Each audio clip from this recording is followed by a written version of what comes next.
Joining me now is GB News host and founder of Reasoned UK, Darren Grimes. Darren, we will get to the two-tier police and justice system shortly, but first, 3 white police officers have won their racial discrimination case against Thames Valley Police after a judge ruled they were unfairly passed over for promotion because of their race.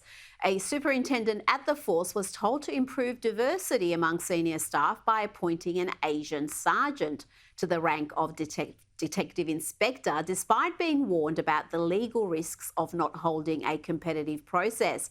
The sergeant had not even reached the rank of inspector before they were put in this senior role, Darren, and finally some accountability for these DEI policies. Absolutely, yes. And ultimately, Rita, when it comes to the police force, that is putting people at risk, right? That is putting people in positions and promoting them at a time when perhaps they aren't worthy for promotion. Those who had been passed up for the role, actually passed up is putting it too lightly, blocked from applying for the role.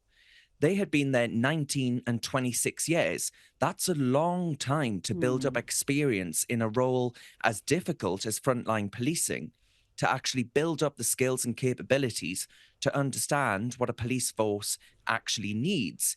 And they're told, well, because of the colour of your skin, no thanks, matey. Now, I don't know about you, Rita, but I was brought up to believe that that was a thing called racism, right? And this DEI needs to die because it ultimately is racism and it's putting us all at risk. It is blatant racism. It's systematic institutional racism. The left love talking about institutional racism until it actually exists and they ignore it or promote it. Now, let's talk about this clash between Yousaf and Elon Musk. They're in a war of words. It's getting pretty ugly. This was a fairly extraordinary attack, if you ask me, from the former First Minister of Scotland. He called Musk one of the most dangerous men on the planet, and he also tweeted on Musk's own platform that he is a dangerous race baiter who must be held to account for his actions. Darren, it seems a little bit rich for him to be calling anyone else a race baiter. Yousaf's going to be remembered for that infamous white men speech. Well, absolutely, yes. And I mean, of course, Scotland, Elon Musk pointed this out, Scotland being a majority white country that has given Yousaf so very much in his life. He was made the top job, he was given the top job in that whole entire land. Now, what really gets me about Scotland in particular is that this is a country that is one of the drug capitals of Europe. It has really quite low numeracy and literacy skill sets. And yet we're focusing on the whiteness of people's skin as if there's nothing more important to be getting on with within a country like Scotland. I think he is actually one of the most divisive politicians to ever come out of that nation. I think Elon Musk is absolutely right to call him out on that. And that actually the 2 stories that we've already discussed today, I think go to the very heart of the problem that is rampant throughout the West. It isn't just isolated to the United Kingdom.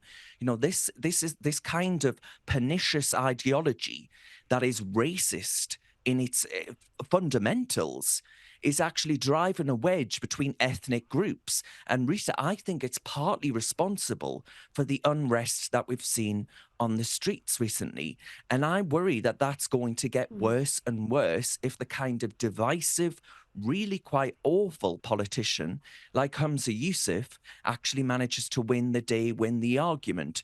He said he's going to leave Britain, Rita. I tell you what, I know a fair few people that'll chip in a few bob here and there to actually help that, get off the ground, that flight off the ground.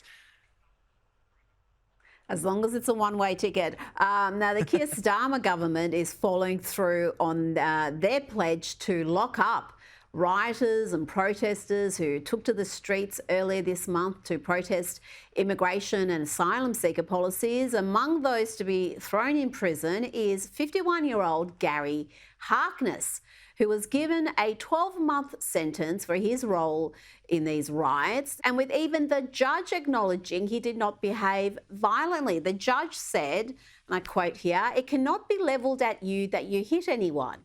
Neither have you thrown anything. Neither is it said that you spat at anybody. But it is accepted by you that you were a party to this disorder, and I have to sentence you on that basis. And you also know that anyone party to it has to receive a custodial sentence." So we're having essentially, Darren, here, bystanders sent to prison. It Absolutely, seems yeah. astonishing that this is happening and the speed with which it's happening. Yeah, I couldn't agree more, Rita. And that's actually very, very troubling. This is all to create a chilling effect on speech and debate, if you ask me. The revenge seeking that's undertaken of late actually creates a chilling effect on being able to discuss the issues that take place on our streets. You know, the stabbings that take place on an all too regular basis. We've had something like 26 over the last few weeks. You know, it is an incredible number, and it's an incredibly damning indictment on the state of the country. And the fact that politicians would rather focus on banging up those who were stood as bystanders in these periods of unrest that have taken place over recent weeks, I think goes to the very heart of the problem. I think this is revenge seeking. I think that it is an attempt to scare and intimidate people into not speaking out, not And it taking will, any further Darren. Action. It will. It will. I can see it having exactly that effect, because they're also locking up people for online posts. Exactly. Darren Grimes, thank you so much for your time this evening. Always a pleasure, Rita. Thank you.